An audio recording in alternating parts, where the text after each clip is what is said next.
One of the most important safety aspects of any vehicle are the tires.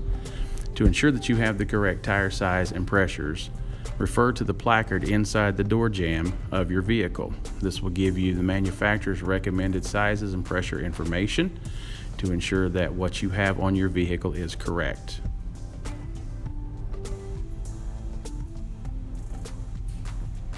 You can also verify that what you're running is correct by looking at the sidewall of your tire. This will have the tire size, aspect ratio, and width printed on the side.